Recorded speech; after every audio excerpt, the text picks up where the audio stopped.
ठीक है, विश्व गुरु बनना चाहिए इंडिया। मैं कहता हूँ सबसे बड़ी कंट्री है, हमारा सेकुलरिज्म हमारी सबसे बड़ी ताकत है, लेकिन ये भी तो सोचना चाहिए कि मेरे अपने गरीब लोग कहाँ जाएंगे।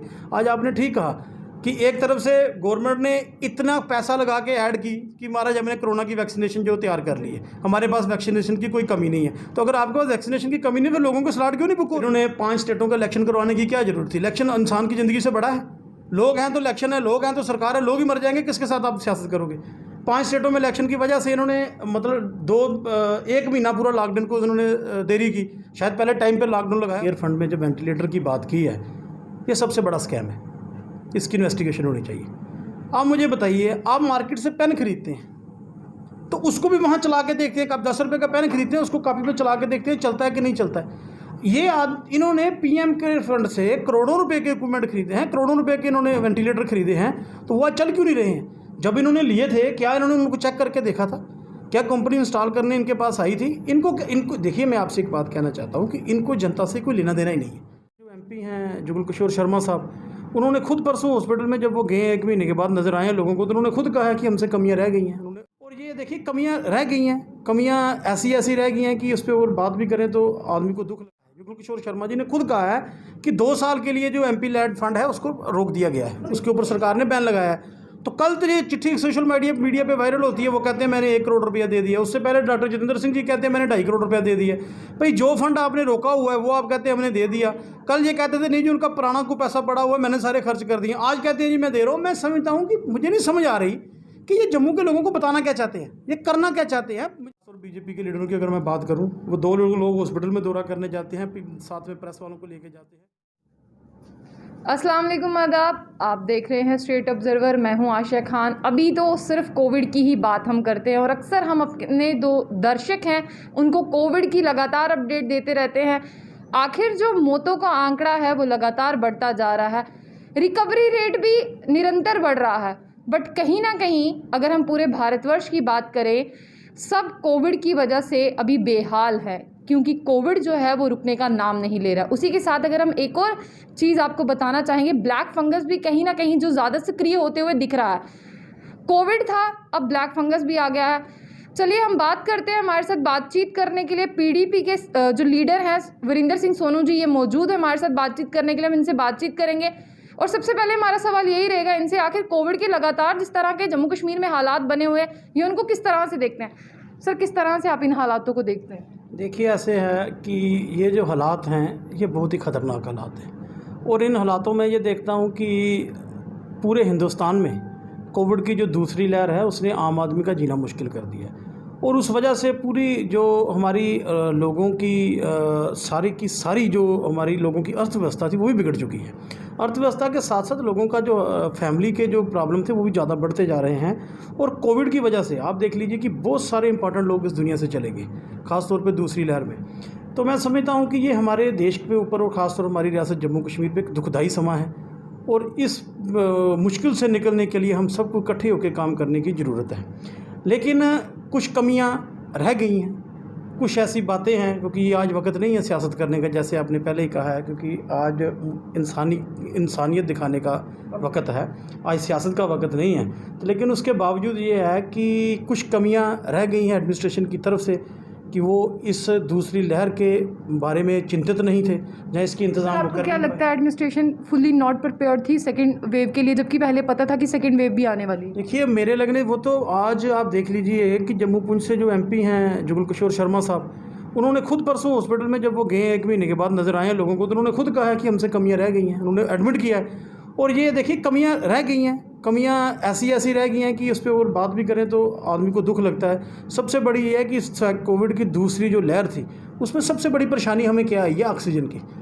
तो ऑक्सीजन के प्लांट लगाना कोई बड़ा काम तो था ही ना, कोई बड़ी बात वो नहीं थी, लेकिन ये है कि वो हो गई।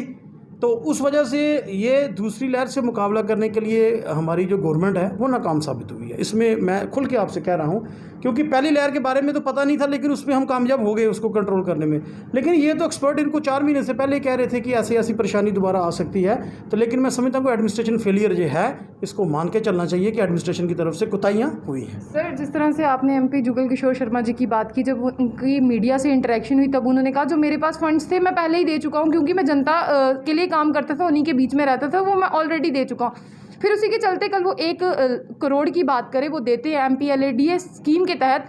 तो आपको क्या लगता है, क्या जो उन्होंने पहले मीडिया स्टेटमेंट दिया उससे पहले उन्होंने चेक नहीं किया था कि उनके पास ये फ़ंड है?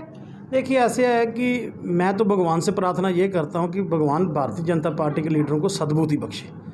आप देखिए ये कर क्या रहे हैं। परसों ये कहते हैं कि हमारे MP साहब ने खुद कहा है, जुगल किशोर शर्मा जी ने खुद कहा है कि 2 साल के लिए जो MP लेड फंड है उसको रोक दिया गया है, उसके ऊपर सरकार ने बैन लगाया है। तो कल तो ये चिट्ठी सोशल मीडिया पे वायरल होती है, वो कहते हैं मैंने 1 करोड़ रुपया दे दिया। उससे पहले डॉक्टर जितेंद्र सिंह जी कहते हैं मैंने 2.5 करोड़ रुपया दे दिया।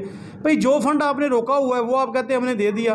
कल ये कहते थे नहीं जी उनका पुराना को पैसा पड़ा हुआ है मैंने सारे खर्च कर दिए, आज कहते हैं जी मैं दे रहा हूँ। मैं समझता हूँ कि मुझे नहीं समझ आ रही कि ये जम्मू के लोगों को बताना क्या चाहते हैं, ये करना क्या चाहते हैं, मुझे समझ नहीं आ रही है। जहाँ तो इनके पास कोई रोड मैप नहीं है, जहाँ इनके पास कोई पॉलिसी प्रोग्राम नहीं है, तो जहाँ जो लोगों को बेवकूफ़ समझते हैं कि हम दोबारा झूठ बोलेंगे। ओ भाई, इस त्रासदी में, इस तबाही में तो झूठ मत बोलो, जो सच है उसको बताइए। और दूसरा, आज सबसे बड़ी बात यह है कि जो राजनेता होते हैं, जो पॉलिटिकल लीडर होते हैं, उनके ऊपर लोगों की उम्मीदें होती हैं, तो उन्होंने लोगों के लिए काम करना होता है। लेकिन मुझे तो नहीं नज़र आ रहा कि पिछले 1 महीने से किसी ने, मतलब जो सत्ता पक्ष के लोग हैं, इन्होंने कुछ किया भी हो। और ख़ासतौर पे LG एडमिनिस्ट्रेशन मैं समझता हूँ कि इस दूसरी लहर से लड़ने के लिए फेलियर साबित हुई है। और हेल्थ डिपार्टमेंट में इतनी कोताहियाँ आपके सामने नज़र आ रही हैं। आपका मीडिया जब वहाँ हॉस्पिटलों में जाता, मैं आज सुबह मेडिकल कॉलेज दोबारा गया था, तो जो बातें वहाँ नज़र आ रही हैं, जो मरीजों से मिलकर हम देखते हैं, तो उनकी परेशानी तो यूँ की त्यों है। अखबारों में हम देखते हैं बड़े बड़े होर्डिंग आ रहे हैं, बड़े बड़े रिपोर्टिंग आ रही है जी हमारी वैक्सीन भी हमारे पास कमी नहीं है, वेंटिलेटर की कमी नहीं है, ऑक्सीजन की कमी नहीं है। ग्राउंड पे जाके देखते हैं लोग रो रहे हैं, लोग कहते हैं भी नहीं हमें ऑक्सीजन नहीं मिल रहा, हमें वेंटिलेटर की नहीं मिल रहा। जो उनके नेता है भारतीय जनता पार्टी के, वो लगातार यही कहते हैं कि ऑक्सीजन की कमी नहीं है। आपको क्या लगता है कि जो इतनी सारी मौतें हो रही हैं ऑक्सीजन की कमी की वजह से नहीं हो रही है? देखिए, ऐसे है कि ये जो मौतों का आंकड़ा है जम्मू सूबे में, वो वाकई में चिंता करने वाली बात है। कश्मीर से बहुत ज़्यादा है। जब कोविड लास्ट ईयर था, पहली ईयर थी, उसमें हमारा डेथ रेट इतना नहीं था। लेकिन आज क्या बात हो गई है कि डेथ रेट इतना बढ़ गया है। और आपने ये चीज़ देखी होगी कि ये जो मर्जी कही जाए, ये कहते नहीं, अगर ये कहते हैं ऑक्सीजन की कमी नहीं है, वहाँ हमारे पास वेंटिलेटर भी हैं, तो डेथ रेट कम होना चाहिए ना। मैं नहीं कहता ये डेथ बंद ही हो जानी चाहिए, क्योंकि महामारी है, इसमें कोई कुछ नहीं कर सकता, लेकिन डेथ रेट तो कम होना चाहिए। मैं समझता हूँ कि इसके ऊपर इन्वेस्टिगेशन होनी चाहिए, इसके ऊपर रिसर्च करनी चाहिए कि प्रॉब्लम क्या है, कि डेथ रेट जम्मू में क्यों बढ़ रहा है। और आप देखिए इस काल में जम्मू में नौजवान लोगों की डेथ हो रही है। मैं 35 40 साल के नौजवान लड़कों की डेथ देख रहा हूँ। बुजुर्ग उसके मसले में जल्दी रिकवर हो रहे हैं, लेकिन नौजवानों की डेथ हो रही है। ये चिंता का विषय है। तो इसके ऊपर काम तो हेल्थ डिपार्टमेंट ने करना है, डॉक्टरों ने रिसर्च करनी है भी ये प्रॉब्लम कहाँ है, हमने किस चीज़ की हमसे कमी रह गई। कमी तो कोई ना कोई इनसे जरूर रह गई है। सर, PM केयर फंड में जो लोगों ने पैसा दिया था, जो वेंटिलेटर्स थे, आज वो वेस्टेज में पड़े हुए हैं। आपको क्या लगता है कि उस पैसे की कोई अहमियत नहीं है? देखिए, ऐसे है कि ये आपने जो PM केयर फंड में जो वेंटिलेटर की बात की है, ये सबसे बड़ा स्कैम है, इसकी इन्वेस्टिगेशन होनी चाहिए। आप मुझे बताइए, आप मार्केट से पेन खरीदते हैं तो उसको भी वहाँ चला के देखते हैं। आप 10 रुपये का पेन खरीदते हैं, उसको कॉपी पे चला के देखते हैं चलता है कि नहीं चलता है। ये इन्होंने PM के फंड से करोड़ों रुपए के इक्विपमेंट खरीदे हैं, करोड़ों रुपए के इन्होंने वेंटिलेटर खरीदे हैं, तो वो चल क्यों नहीं रहे हैं? जब इन्होंने लिए थे, क्या इन्होंने उनको चेक करके देखा था? क्या कंपनी इंस्टॉल करने इनके पास आई थी? इनको देखिए, मैं आपसे एक बात कहना चाहता हूँ कि इनको जनता से कोई लेना देना ही नहीं है। अगर इनको होता तो कम से कम ये तैयार तो रहते। आप वेंटिलेटर की बात करें, वेंटिलेटर सफ़ेद हाथी साबित हो गया। वेंटिलेटर जो उन्होंने SDH में, सब डिविजनल हॉस्पिटलों में भेजे हैं, छोटे छोटे हॉस्पिटलों में भेजे, वहाँ कहीं चल नहीं रहे, सारा लोड मेडिकल कॉलेज पे। और ना इनके पास ऑक्सीजन है और ना वेंटिलेटर चल नहीं रहे हैं। भाई, अगर चल नहीं रहे हैं, जिस आदमी ने खरीदे हैं उसके खिलाफ कार्रवाई की जानी चाहिए, उसको अरेस्ट किया जाना चाहिए, उसके ऊपर मुकदमा चलाया जाना चाहिए कि भाई आपने ये ख़राब चीज़ क्यों दी है। अगर इन्होंने कोई टेंडरिंग की होगी, अगर आपने इक्विपमेंट खरीदे हैं, उसकी सेफ्टी मेजर देखे होंगे, उसकी टेंडरिंग की होगी, वो देखा होगा कि वो इसके लायक भी हैं कि नहीं है।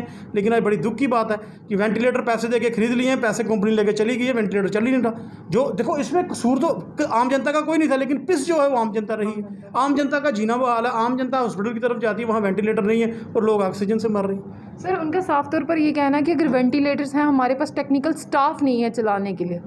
देखिए, अब मुझे बताइए, अगर वेंटिलेटर थे आपके पास, टेक्निकल स्टाफ आपने ही मुहैया करवाना है ना। ये एडमिनिस्ट्रेशन की जिम्मेवारी बनती है। एक पॉलिसी प्रोग्राम होता है। हम तो कहते हैं पिछले 2 साल से जहाँ एडमिनिस्ट्रेशन नाम की चीज़ नहीं है, यहाँ कोई पॉलिसी प्रोग्राम नहीं है। आप मुझे एक बात बताइए कि लॉकडाउन लग गया, ठीक है, पहली बात तो लॉकडाउन लगाने में इन्होंने बहुत ज़्यादा देरी की। इन्होंने 5 स्टेटों का इलेक्शन करवाने की क्या जरूरत थी? इलेक्शन इंसान की ज़िंदगी से बड़ा है। लोग हैं तो इलेक्शन है, लोग हैं तो सरकार है, लोग ही मर जाएंगे, किसके साथ आप सियासत करोगे? 5 स्टेटों में इलेक्शन की वजह से इन्होंने मतलब 1 महीना पूरा लॉकडाउन को उन्होंने देरी की। शायद पहले टाइम पे लॉकडाउन लगाया होता, इस हालात में ना पहुँचते। आज जब आपने लॉकडाउन लगा दिया है, मुझे आप बताइए, आम आदमी की तरफ भी सोचना चाहिए। लॉकडाउन ठीक है, आपने कहा जी सब कुछ बंद कर दो, हर आदमी के पास खाना नहीं है। आप देख लीजिए पिछले 1 महीने से पब्लिक ट्रांसपोर्ट नहीं चल रही है। जो उनके ड्राइवर क्लीनर, उनके बच्चे खाना कहाँ से खा रहे हैं?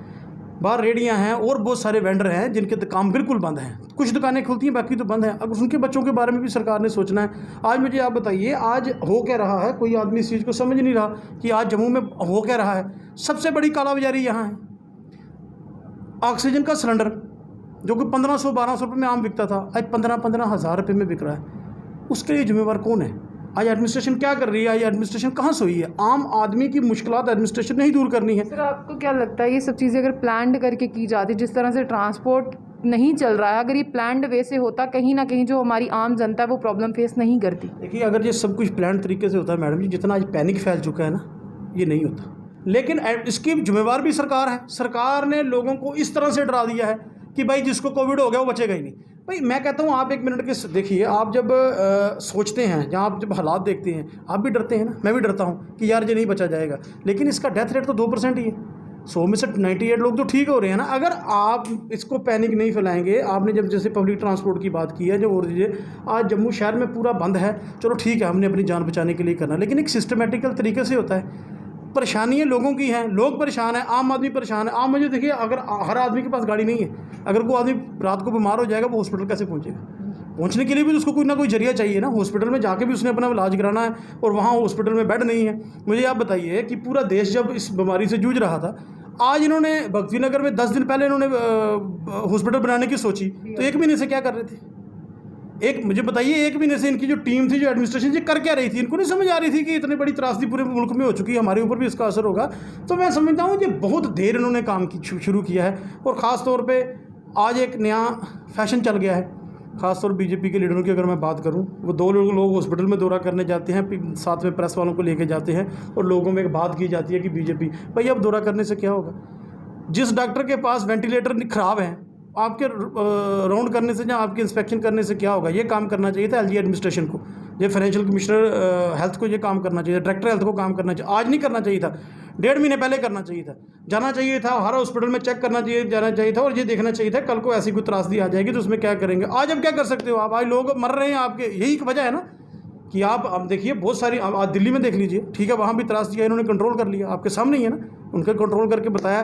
तो लेकिन मैं समझता हूँ कि कल परसों दिन 60 डेथ जो है जम्मू प्रोविंस से हुई थी, ये कि बहुत बड़ी चिंता का विषय है। तो इसके ऊपर एडमिनिस्ट्रेशन को सोचना चाहिए, सरकार को सोचना चाहिए। सर चलिए, ये तो बात हुई भारतीय जनता पार्टी की, अब आपकी पार्टी की बात कर लेते हैं। आपकी पार्टी ग्राउंड पर क्यों नहीं दिख रही? जब कोविड की लहर इतनी कहर मचा रही है, तो आपकी पार्टी क्यों नहीं लोगों की सेवा करती हुई दिख रही है? देखिए, ऐसे है कि जैसे आपने कहा जी बीजेपी, हम बीजेपी की तरह मीडिया माइलेज या पॉलिटिकल माइलेज लेने के लिए काम नहीं करते।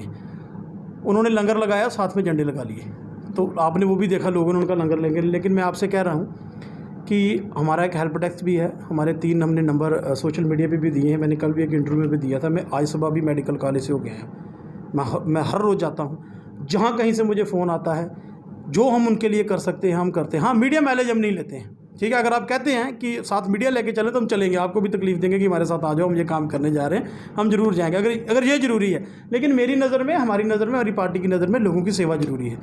आज भी हमारे जो वॉलंटियर हैं, वो अगर किसी को राशन की ज़रूरत है, वो हमें कॉल करते हैं, उनके घर पहुंचाते हैं। हाँ, हम फ़ोटो नहीं खींचते हैं, सोशल मीडिया पे नहीं डालते हैं। हम कहते हैं कि ठीक है, अगर किसी की ज़रूरत है हम उसकी पूरी करेंगे, जो हम कर सकते हैं। कल किसी आपके मीडिया के साथी ने हमें फ़ोन करके किसी को ब्लड की ज़रूरत थी, और नेगेटिव की, हमने वो भी अरेंज करके दिया। कोई आसान नहीं है, ये लोग हम लोगों के लिए हैं, तो हम कोशिश करते हैं। हाँ, मैं अपनी आपको बात बता रहा हूँ कि मुझे रात को 2 बजे भी कोई फ़ोन करता तो मैं उसके लिए ज़रूर जाता हूँ, और कोशिश करते हैं कि जो हम कुछ कर सकते हैं, किसी को राशन मुहैया करा सकते हैं, किसी को ब्लड का इंतज़ाम कर सकते हैं। हाँ, हमारे कुछ सोशल ऑर्गेनाइजेशनें भी हैं जिन्होंने ऑक्सीजन के लंगर भी लगाए हुए हैं, आपने देखा होगा, 2-3 ट्रस्ट हैं। तो हम उनके साथ भी टच में हैं। बहुत सारे हमारे ऐसे लोग हैं, हम उनको वहाँ से सिलेंडर मुहैया करवा के देते हैं और दिन रात कोऑर्डिनेट करते हैं लोगों के साथ। हाँ, जो अगर आप कहते हैं कि मीडिया, तो ठीक है जी, कल से जो हम काम करेंगे मीडिया को साथ ले लेंगे, तब आप अगर मीडिया देखना है तो। लेकिन मेरा ये मानना है कि ये फिर आप काम करते हुए किस तरह से दिखेंगे? इस तरह से तो आप दिख नहीं रहे हैं ना। लोगों के भी कहीं ना कहीं सवाल है कि पीडीपी पार्टी दिख नहीं रही है, तो फिर किस तरह से दिखेंगे? एक वे होना चाहिए ना कि आप दिख रहे हैं। आप ठीक कहते हैं, हर आदमी का अपना अपना सोचने का तरीका, शायद मेरा तरीका वो गलत हो तो हम उसमें मीडिया को भी साथ ले लेंगे। लेकिन ये है कि जो भी हमें कॉल करता है उस नंबर पे आप भी कहीं आजमा के देख सकते हैं कि अननोन नंबर से कॉल करके आप देख सकते हैं कि आप अगर कहेंगे तो उसकी हम सारी मदद तो हम कर नहीं सकते, लेकिन जो हमसे हो सके उसकी मदद हम जरूर करते हैं। तो किस किस टाइप की आप उनकी मदद करते हैं, किस तरह? सबसे जो इस वक्त तो जो आम आदमी, जो गरीब आदमी है, उसकी राशन की ज़रूरत है, हम वो ज़रूर पूरी करते हैं जहाँ तक हमारी सीमित है, जो हम कर सकते हैं। दूसरा, हॉस्पिटल में किसी को किसी मदद की ज़रूरत है। बहुत सारे ऐसे लोग हैं जो दूर दराज इलाकों से जहाँ आके एडमिट है, उनके खाने की व्यवस्था भी करते हैं। हमारे साथ कोई सोशल ऑर्गेनाइजेशन भी है, उनको भी साथ लेते हैं। तो मैं जो समझता हूँ, कोई इस वक्त जो है, इस वक्त हम सब लोगों को इकट्ठे मिलकर इस बीमारी के साथ लड़ना है, क्योंकि ये एक त्रासदी है, ये महामारी है ना। महामारी में पॉलिटिकल डिफरेंसेस नहीं होने चाहिए।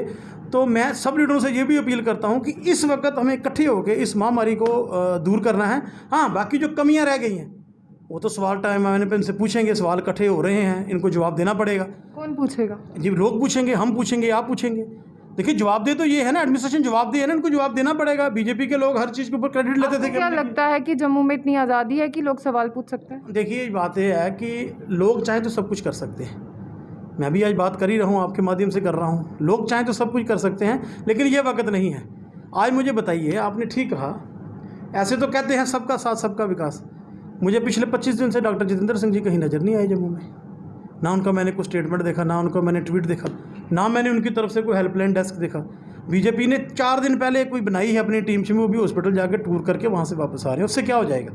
देखिए, बात यह है कि जिन लोगों कोविड है ना, एसओपीज को फॉलो कर रहे हैं। नहीं हो, अगर कोविड के एसओपी मैडम जी फॉलो किए होते थे, हम इस लहर में आते ही ना। अगर वेस्ट बंगाल में 2-2 लाख की रैलियाँ नहीं की होती, हम इस लहर में हम पहुँचते ही ना। अब माफ़ करना, एक और बात है, कल एक चैनल में मैं देख रहा था, एक आपके पत्रकार ही थे, वो कह रहे थे कि इन्होंने 5 स्टेटें जीतने के लिए पूरा देश जो है उसकी तबाही कर दी। और बहुत सारी बातें जो उनसे गलती हुई। हाँ, एसओपी अगर ये वहाँ अपनाते तो शायद हम इस स्टेज पे आते ही ना। आज आप एसओपी अपनाने से ना अपनाने से क्या फ़ायदा, जब वक्त था इन्होंने किया नहीं। आज ये है कि आज सिर्फ इन लोगों को ये कर रहे हैं। मैं कहता हूँ कि कल जुगल किशोर जी ये कह रहे थे कि भाई मैंने पैसे सारे खर्च कर दिए हैं, मेरे पास कोई पैसा नहीं है, तो आगे वो बंद है, आगे फंड जो है उसके ऊपर बैन लगा है। तो और शाम को उन्होंने एक लेटर लिख दी कि 1 करोड़ रुपये हम दे रहे हैं। अब आप मुझे बताइए ये कौन सा काम कर रहे हैं? ये तो यही समझ बता सकते हैं लोगों को, जहाँ आपके माध्यम से आप भी उनसे पूछ सकते हो कि बताए भाई उस दिन आप सच कह रहे थे या आज सच कह रहे हो, या उस दिन झूठ था कि आज झूठ था। तो मैं समझता हूँ कि इस वक्त हम सबको इकट्ठे होकर इस कोरोना जैसी महामारी के साथ लड़ना है। और जो भी कोई आदमी किसकी मदद कर सकता है, उसको बिना भेदभाव, बिना पॉलिटिकल माइलेज के उसको लोगों की मदद करनी चाहिए। कोविड वैक्सीन की अगर हम बात करें, लगातार लोग वहाँ पर स्लॉट बुक करा रहे हैं। जिस तरह से 18+ से ऊपर लगाई जानी है, तो लोगों के हो नहीं रहे हैं। सोशल मीडिया पर आप भी देख रहे होंगे, काफ़ी वायरल होगा कि लोग प्रधानमंत्री मोदी जी से सवाल पूछ रहे हैं कि हमारे बच्चों की वैक्सीन विदेश क्यों भेज दी। इस पर आप क्या राय देंगे? देखिए, ऐसे है कि ये बहुत दुखदाई बात है। हमारा 135 करोड़ से भी ऊपर हमारी आबादी है। आप किस तरह से ये सोच सकते हो कि अपने देश के लोगों से वैक्सीनेशन छीन के आपने विदेशों में दे दी? क्या सोचा था आपने? ठीक है, विश्व गुरु बनना चाहिए इंडिया, मैं कहता हूँ सबसे बड़ी कंट्री है, हमारा सेकुलरिज्म हमारी सबसे बड़ी ताकत है। लेकिन ये भी तो सोचना चाहिए कि मेरे अपने गरीब लोग कहाँ जाएंगे। आज आपने ठीक कहा कि एक तरफ से गवर्नमेंट ने इतना पैसा लगा के ऐड की कि महाराज हमने कोरोना की वैक्सीनेशन जो तैयार कर ली है, हमारे पास वैक्सीनेशन की कोई कमी नहीं है। तो अगर आपके पास वैक्सीनेशन की कमी नहीं तो लोगों को स्लॉट क्यों नहीं बुक हो रहे हैं? पहले आपने कोविड शील्ड के लिए 4 हफ्ते का टाइम रखा, फिर उन्होंने 6 किया, 8 किया, 3 महीने की कर दी कि पहले सबसे फर्स्ट डोज। भाई आप अपनी फर्स्ट डोज लगा नहीं सकते? आपको किसने हक दिया है कि 6 करोड़ टीका आप बाहर विदेशों में दे दीजिए? फिर पहले इन्होंने कहा हमने नहीं दिया, दूसरे दिन फिर जब माने जी हमने दे दिया। मैं कहता हूँ कि अब इनकी किस बात पे यकीन किया जाए, हम किस बात को इनकी को माने कि भाई आप सच कह रहे हो झूठ कह रहे हो। भाई जो वैक्सीनेशन की जो बात है, वाकई वैक्सीनेशन की कमी है, इसमें कोई शक नहीं है। मैंने भी स्लॉट बुक कराया, मेरा भी नहीं आया है। वैक्सीनेशन की कमी है, और वैक्सीनेशन की कमी होने की वजह से देश में महामारी मतलब फैल चुकी है। और दूसरा ये है कि देश में अफरा तफरी का माहौल है। आपने अपनी चीज़ लोगों को दे दी, आज अपने आपके पास है कुछ नहीं है, और आप झूठे बातों से कब तक लोगों को बेवकूफ़ बनाओगे? तो लोग अब ये समझ चुके हैं कि इनका बहुत बड़ा फेलियर है। लेकिन मैं फिर भी कह रहा हूँ कि इस वक्त सियासत करने का नहीं है, इस वक्त ये है कि हमने डट के अपने लोगों की मदद करनी है। और जो अगर कोविड जैसी इस महामारी से बच जाएंगे तो उसके बाद अगली बातें जो है वो करेंगे। चलिए आखिरी सवाल आपकी पार्टी सदर के बारे में कर लेते हैं। कहीं ना कहीं वो एक्टिव नहीं दिख रही हैं, आपको क्या लगता है? कोरोना तो सबके लिए ही है। पार्टी सदर की टीम पूरी एक्टिव है, कश्मीर में भी हेल्प डेस्क है, जम्मू में भी है, हम लोग काम कर रहे हैं, हम पार्टी के नाम पे काम कर रहे हैं, पार्टी के लिए ही कर रहे हैं। तो बाकी कोरोना महामारी तो है ही है, जी तो इसमें से बाहर जा भी कहाँ सकते हैं। और दूसरी बात ये है कि मैडम तो एक्टिव थी, इसीलिए तो उन्होंने 1.5 साल पे PSA लगा के इलीगल डिटेंशन में रखा। उसके बाद भी वो एक्टिव थी, इसलिए उनको रोज़ रोकते थे कि इस डिस्ट्रिक्ट में नहीं जाना, उस डिस्ट्रिक्ट में नहीं जाना। मैडम महबूबा जी पूरे हमारे टच में है और हम जो काम करते हैं शाम को उनको रिपोर्टिंग भी करते हैं। और ऐसी नहीं है, उनको लोगों के साथ आज भी हमदर्दी है और कश्मीर में भी कर रहे हैं, जम्मू में भी कर रहे हैं। जम्मू में हमारी टीम जो है लोगों की मदद कर रही है। जो आपका हेल्प डेस्क है वो रोज़ाना या हफ्ते का अगर हम डाटा ले लें तो कितने लोगों की मदद अभी तक वो कर चुका है? देखिए अभी मैं आपसे बात कर रहा हूँ तो जो 3 कालें मेरे फ़ोन पे भी आ चुकी हैं, ये देख लीजिए, मैं आपको दिखा देता हूँ। अगर ये कवर करेंगे तो 3 कालें मेरे से आ चुकी हैं। तो मैं कोशिश करता हूँ कि जितनी भी हो सकती है लोगों की मदद करने के लिए, जितनी भी मदद कर सकते हैं हम कोशिश करते हैं। और हर आदमी की मदद हम कर नहीं सकते ना। अब मुझे कोई कहेगा वैक्सीनेशन लगा दो तो मैं कहाँ से लगाऊंगा, क्योंकि मेरी तो खुद नहीं लगी, तो मैं दूसरे किसी को क्यों लगाऊँ? कि ये गवर्नमेंट का फेलियर है। लेकिन हाँ, ये दूसरी मददें हैं, जैसे किसी को राशन मुहैया कराना, किसी को गाड़ी, किसी को ट्रांसपोर्टेशन, वो जो मदद है वो हम अपने से बढ़ के कर रहे हैं। जो हमसे होगा उससे ज़्यादा करेंगे। जी बहुत बहुत शुक्रिया। ये थे हमारे साथ PDP के लीडर वीरेंद्र सिंह सोनू जी। जिस तरह से हम अक्सर ही कह रहे हैं सियासत का वक्त नहीं है, तो बिल्कुल सियासत नहीं करनी चाहिए।